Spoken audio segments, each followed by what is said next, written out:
ഉയിരിലലിയാൻ. രചനാ സംഭാഷണം രുദ്രപ്രിയ. പത്മം: ആ കണാരൻ വന്നിട്ടുണ്ടൊരാലോചനയുമായി. സാമ്പത്തികം കുറവാണ്, തരാനൊന്നും കാണില്ല. അതുകൊണ്ട് ആൾക്കൊരു ബുദ്ധിമുട്ട് നമ്മുടെ കാശിക്ക് ആലോചിക്കാൻ. കുന്നത്ത് തറവാടിന് ചേർന്ന ആലോചന അല്ലെന്നാണ് പറയുന്നത്. കുട്ടി ഡിഗ്രി വരെ പഠിച്ചതാണ്, കാണാനും കൊള്ളാമെന്ന്. അച്ഛൻ മരിച്ചുപോയി, അമ്മ മാത്രമേ ഉള്ളൂ. അയാളുടെ രണ്ടാം കെട്ടിലേതാണ് ഈ പറയുന്ന കുട്ടി. ആദ്യത്തേതിലൊരു മോനുണ്ട്. മക്കൾ തമ്മിൽ വലിയ സ്നേഹത്തിലാണ്. ഞാൻ നിന്നോട് ചോദിച്ചിട്ട് പറയാമെന്ന് പറഞ്ഞു.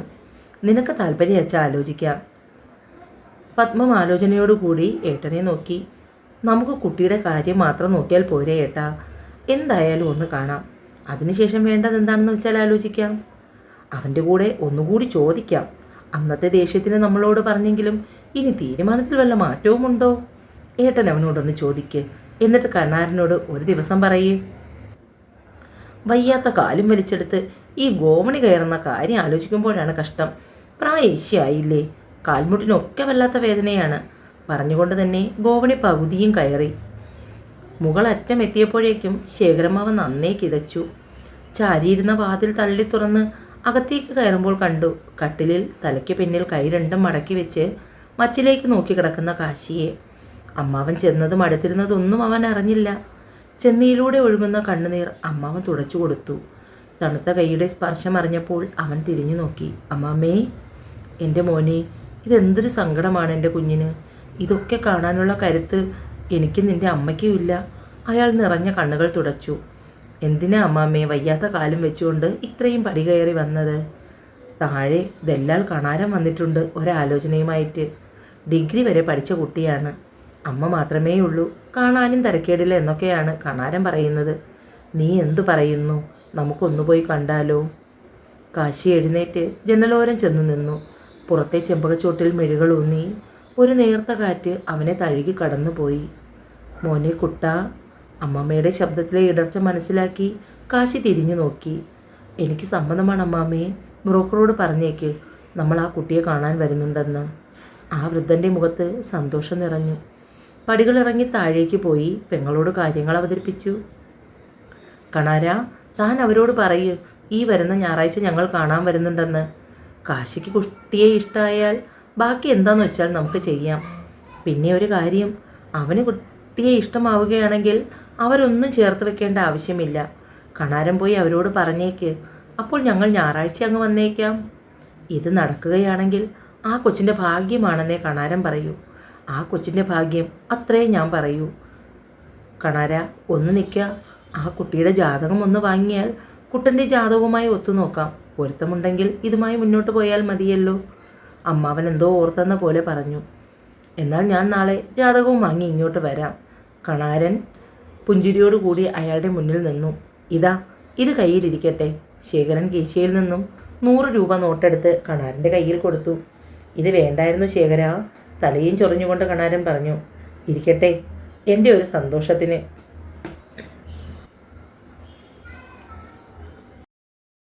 ചന്തയിൽ നിന്ന് നാരായണി കപ്പയും മീനും വാങ്ങി വന്ന് അത് വൃത്തിയാക്കുന്ന തിരക്കിലാണ് കൺമണി. ചോറ് വാർത്ത് കഴിഞ്ഞ് നാരായണി പിന്നാമ്പുറത്തേക്ക് വന്നു. കണ്ണേ, കപ്പയും മീനും മോള് വയ്ക്കുവോ? അമ്മണിക്ക് കുറച്ച് പുല്ല് ചെത്തി വരട്ടെ. പിന്നെ ആകുമ്പോൾ വെയിലാണ്. അമ്മ പോയിട്ട് വേഗം വാ, ഞാനിത് ശരിയാക്കാം. നാരായണി പോകാനായി പുറത്തേക്ക് ഇറങ്ങുമ്പോഴാണ് കണാരൻ്റെ വരവ്. അല്ല, ഇതാര് കണാരേട്ടനോ? എന്താ കണാരേട്ടാ? നീ അന്ന് പറഞ്ഞില്ലേ നല്ല ആലോചന വല്ലതുമുണ്ടെങ്കിൽ കൊണ്ടുവരാൻ. കൺമണിക്ക് വേണ്ടി നല്ലൊരു ആലോചനയുമായാണ് ഞാൻ വന്നിരിക്കുന്നത്. അയാൾ വേർപാറ്റിക്കൊണ്ട് ഷർട്ടിൻ്റെ ബട്ടൺ അഴിച്ച് കോലായിലേക്ക് കയറിയിരുന്നു. കുന്നത്തെ കാശിനാഥൻ അയാൾക്ക് വേണ്ടിയാണ്. കുന്നത്ത് തറവാടിനെക്കുറിച്ച് കേട്ടിട്ടുണ്ടോ? നാട്ടിലെ പ്രമാണിമാർ കാവും കുളവും വച്ചാരാധനയും ഒക്കെയുള്ള കുടുംബക്കാരാണ്. ഇന്നും പ്രതാപത്തിന് കുറവൊന്നുമില്ല. അവിടുത്തെ ഒരേ ഒരു അവകാശിയാണ്. ആ കുഞ്ഞിപ്പോൾ നാട്ടിൽ വന്നിട്ടുണ്ട്. അമ്മയും മോനും അമ്മാവനും മാത്രമേ ഉള്ളൂ വീട്ടിൽ. ഇത് നടന്നാൽ കൺമണിയുടെ ഭാഗ്യം, അത്രേ ഞാൻ പറയൂ. അവർക്ക് മറ്റൊന്നും വേണ്ട, പെണ്ണിനെ ഇഷ്ടമായാൽ മാത്രം മതി. ഞാനിപ്പോൾ വന്നത് അവളുടെ ജാതകം തന്നു കഴിഞ്ഞാൽ ആ കൊച്ചിൻ്റെ ജാതകവുമായി ഒത്തുനോക്കി പൊരുത്തമുണ്ടെങ്കിൽ ഈ വരുന്ന ഞായറാഴ്ച അവർ കൺമണിയെ കാണാൻ വരും. നീ അതൊന്ന് എടുക്ക്. അപ്പോഴേക്കും മീൻ വെട്ടി വൃത്തിയാക്കി കൺമണി അകത്തേക്ക് കയറി വന്നു. നാരായണി ജാതകമെടുത്ത് കണാരൻ്റെ കയ്യിൽ കൊണ്ട് കൊടുത്തു. എന്നാൽ ഞാൻ ഇറങ്ങട്ടെ. ജാതകം ഒത്തു നോക്കിയിട്ട് പൊരുത്തമുണ്ടെങ്കിൽ ഇന്ന് തന്നെ ഞാൻ ഇവിടെ വന്നറിയിക്കും. ബാക്കി കാര്യങ്ങൾ നമുക്ക് വഴിയെ തീരുമാനിക്കാം. കണാരൻ ജാതകവുമായി പുറത്തേക്ക് പോയപ്പോൾ കൺമണി നെടുവീർപ്പോടുകൂടി അമ്മയെ നോക്കി. ഇത്രയും എൻ്റെ വിവാഹം നടത്തേണ്ട എന്തെങ്കിലും ആവശ്യമുണ്ടേ അമ്മ? ഇപ്പോൾ അമ്മയ്ക്ക് ഞാൻ അത്രയ്ക്ക് ഭാരമായോ? കണ്ണേ, അങ്ങനെ പറയല്ലേ. അമ്മയ്ക്ക് നീ മാത്രമല്ലേ ഉള്ളൂ സ്വന്തമെന്ന് പറയാൻ. നീ അമ്മയ്ക്ക് എങ്ങനെയാ ഭാരമാകുന്നത്? ഇതിപ്പോൾ നിനക്ക് വിവാഹത്തിനുള്ള സമയമാണ്. ഇപ്പോൾ നടന്നില്ലെങ്കിൽ പിന്നെ ഒരുപാട് വൈകും. അമ്മ വേഗം പോയി പുല്ല് ചെത്തിയിട്ട് വരാം.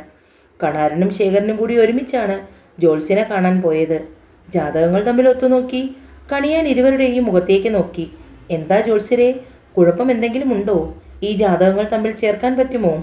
ജാതകങ്ങൾ തമ്മിൽ 10ൽ 10 പൊരുത്തം. ചേർക്കുന്നതിന് ഒരു കുഴപ്പവുമില്ല. അല്ലെങ്കിൽ തന്നെ ഈ 2 ജാതകങ്ങൾ തമ്മിൽ മാത്രമേ കൂട്ടിക്കെട്ടാനും പറ്റുകയുള്ളൂ. അത്രയ്ക്കും ഉത്തമമാണ്. ഈശ്വര! ശേഖരൻ മുകളിലേക്ക് നോക്കി കൈകൂപ്പി. കണാരൻ്റെയും മനസ്സ് തണുത്തു. ജാതകങ്ങൾ തമ്മിൽ ചേർന്ന നിലയ്ക്ക് ഇനി ഇത് വച്ച് താമസിപ്പിക്കേണ്ട പത്മം. അവൻ്റെ മനസ്സ് മാറുന്നതിന് മുമ്പ് ഞായറാഴ്ച അത്രയിടം വരെ പോയി കുട്ടിയെ കാണാം. എനിക്കും കുട്ടൻ്റെ പെണ്ണിനെ കാണാൻ എനിക്കും ആശയുണ്ട്. പത്മം അവരുടെ മനസ്സ് വെളിവാക്കി. എന്നാലും യാത്ര ചെയ്യണ്ടേ പത്മം? ഏറിയാൽ അങ്ങോട്ടും ഇങ്ങോട്ടും കൂടി 1 മണിക്കൂർ, അത്രയല്ലേ ഉള്ളൂ. പോകുന്നതിന് മുമ്പ് ഡോക്ടറോട് വിളിച്ച് ചോദിക്കാം. അതിനുശേഷമാവാം യാത്ര. എന്നാലും അവ സമ്മതിച്ചല്ലോ എന്ന് ഓർക്കുമ്പോൾ മനസ്സിനൊരു സമാധാനം. അതോർക്കുമ്പോഴാണ് എൻ്റെയും ചങ്ക് പൊടിയുന്നത്. എൻ്റെ കുട്ടി എന്തുമാത്രം സഹിക്കുന്നുണ്ടെന്നറിയാമോ? ഇപ്പോൾ ഈ വിവാഹം തന്നെ നമ്മുടെ 2 പേരുടെയും ആഗ്രഹത്തിന് വേണ്ടിയാണ് അവൻ സമ്മതിക്കുന്നത്. വല്ലാത്ത വിഷമം തോന്നുന്നുണ്ട്. ഒരു പെൺകുട്ടിയുടെ ജീവിതം. അവൻ പറഞ്ഞത് നിനക്ക് ഓർമ്മയുണ്ടോ പത്മം? വിവാഹം കഴിഞ്ഞ് വരുന്ന കുട്ടിക്ക് നല്ലൊരു ഭർത്താവാൻ അവനെക്കൊണ്ട് കഴിയുമോ എന്നറിയില്ലെന്ന്. നമ്മൾ കാരണം ആ കുട്ടിയുടെ കണ്ണുനീര് കാണേണ്ടി വരുമോ? ദീർഘമായി ശ്വാസം ആഞ്ഞെടുത്ത് വിട്ടു ശേഖരൻ. ഇത്രയും നാൾ വിവാഹമെന്ന് പറയുമ്പോഴേ കൊല്ലാൻ നിൽക്കുന്ന ചെറുക്കൻ ഇപ്പോൾ സമ്മതിച്ചത് തന്നെ വലിയ കാര്യമല്ലേ ഏട്ടാ?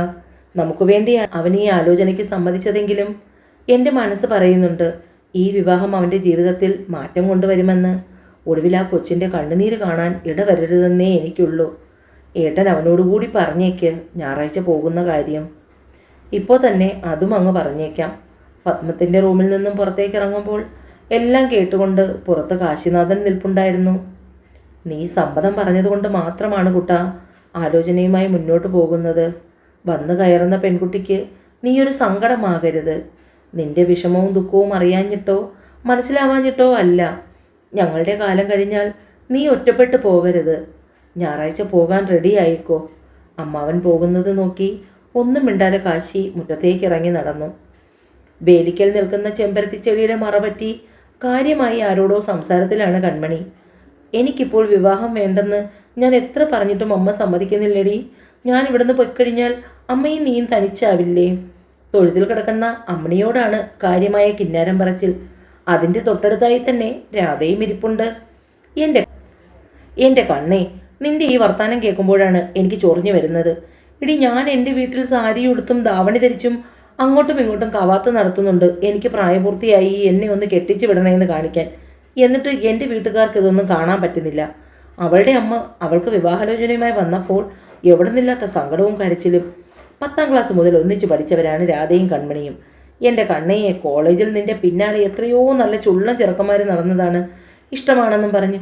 എന്നിട്ട് ഒരുത്തന്മാരെയെങ്കിലും നീ തിരിഞ്ഞു നോക്കിയോ? അതുകൊണ്ട് ശാപമാണ്. പ്രണയിച്ച് വിവാഹം കഴിക്കാൻ നിനക്ക് യോഗമില്ലടി. ഇതുപോലെ മുന്നും പിന്നും പരിചയമില്ലാത്ത ഒരുത്തനെ കെട്ടി അവൻ്റെ കൂടെ പൊറുക്കാനാണ് നിനക്ക് വിധിച്ചിരിക്കുന്നത്. നിനക്ക് അങ്ങനെ പറയാം. അച്ഛനും അമ്മയും കൂടപ്പുറപ്പോഴുള്ള നിന്നെ പോലെയാണോ എൻ്റെ കാര്യം? എൻ്റെ വിവാഹം കഴിഞ്ഞു പോയാൽ എൻ്റെ അമ്മയും അമ്മണിയും തനിച്ചായി പോകില്ലേ?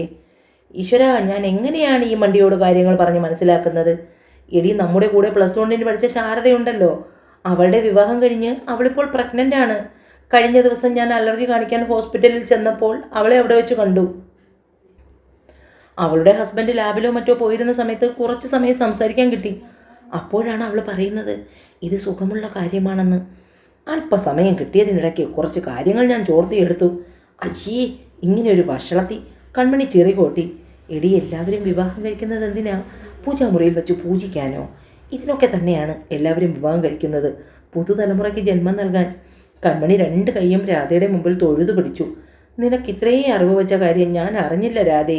നീ ഇങ്ങനെ ഒന്നും അറിഞ്ഞുകൂടാത്ത ഉരുള കുഞ്ഞായിരുന്നു. എടി ഞായറാഴ്ചയല്ലേ നിന്നെ കാണാൻ വരുന്നത്, ഞാൻ അപ്പോൾ വരാൻ കേട്ടോ. പറഞ്ഞുകൊണ്ട് വേലി ചാടിക്കടന്ന് രാധ പറമ്പിലൂടെ ഓടി. ഇങ്ങനെ ഒരു അസത്ത പെണ്ണ്. ഞായറാഴ്ച പെണ്ണ് കാണൽ ചടങ്ങ് നടക്കുന്ന കാര്യം കുട്ടേട്ടനോട് പറയുകയാണ് അമ്മ. എന്തിനാ ചെറിയമ്മയെ ഇത്രയും പെട്ടെന്ന് അവളുടെ വിവാഹം നടത്തുന്നത്? അവൾക്ക് ഇനിയും പഠിക്കണമെന്നല്ലേ പറയുന്നത്? 2 വർഷത്തെ പഠിത്തം കൂടി കഴിഞ്ഞിട്ട് പോരെ? അതോ ഇനി ഞാൻ തരാം എന്ന് പറഞ്ഞത് തരില്ലെന്ന് ചെറിയമ്മയ്ക്ക് പേടിയുണ്ടോ? അങ്ങനെയൊന്നുമില്ല കുട്ടാ. കൺമണിക്കിപ്പോൾ വിവാഹം നടത്തിക്കാനുള്ള സമയമാണ്. ഇത് കഴിഞ്ഞാൽ പിന്നെ ഒരുപാട് താമസിക്കും. കാരണം ചെറിയമ്മേ, എന്നിൽ നിന്ന് എന്തോ മറച്ചു വയ്ക്കുന്നുണ്ട്. ഒന്നുമില്ല കുട്ടാ, കുറച്ച് ദിവസമായി എനിക്ക് ആകെ ഒരു വല്ലായ്മ. എന്തെങ്കിലും പറ്റുമോ എന്ന് വല്ലാത്തൊരു പേടിയും. എൻ്റെ കാലം കഴിഞ്ഞു പോയാൽ എൻ്റെ കുഞ്ഞ് ഒറ്റപ്പെടുമല്ലോ എന്നുള്ള ആശങ്ക. ഒരു ചെറിയ വയറുവേദന വന്നതിനാണോ ചെറിയമ്മ ഈ പേടി? അതൊന്നുമല്ലടാ മോനെ. ആശുപത്രിയിൽ കൊണ്ട് കാണിച്ചപ്പോൾ എന്തോ മുഴയുണ്ടെന്നോ ഓപ്പറേഷൻ ചെയ്യണമെന്നോ എന്തൊക്കെയോ പറഞ്ഞു. എനിക്കതൊക്കെ പേടിയാണ്. എൻ്റെ കുഞ്ഞൊരു കര പറ്റിയിട്ട് കണ്ണടച്ചാൽ മതിയെന്ന് മാത്രമേ ഉള്ളൂ പ്രാർത്ഥന. പിന്നെ ചെറിയമ്മയുടെ ഇഷ്ടം പോലെ. എന്നാൽ ഞാൻ ഇറങ്ങട്ടെ. ഞായറാഴ്ചത്തെ കാര്യം മറക്കണ്ട. അവർ ഒരു 10 മണിയോടുകൂടി വരുമെന്നാണ് പറയുന്നത്. വരുമ്പോൾ നീ ഇവിടെ ഉണ്ടാവണം. ജയശ്രീയും കൂടെ കൂട്ടി വന്നാൽ വലിയ സന്തോഷം. അവളുടെ സ്വഭാവം ചെറിയമ്മയ്ക്ക് നല്ലവണ്ണം അറിയാമല്ലോ. ഉപകാരം ചെയ്തില്ലെങ്കിലും ഉപദ്രവിക്കാൻ അവളെ പോയിട്ടേ ഉള്ളൂ. പെണ്ണ് കാണാൻ വരുന്ന കൂട്ടരോട് ഇനി എന്തൊക്കെയാണ് പറയുന്നതെന്ന് ദൈവത്തിനറിയാം. അതുകൊണ്ട് അവളെ കൊണ്ടുവരുന്ന കാര്യം ചെറിയമ്മ മറന്നേക്ക്. ചെറിയമ്മയുടെ ആഗ്രഹം പോലെ കണ്ണൻ്റെ വിവാഹം എത്രയും പെട്ടെന്ന് നടക്കട്ടെ. തുടരും.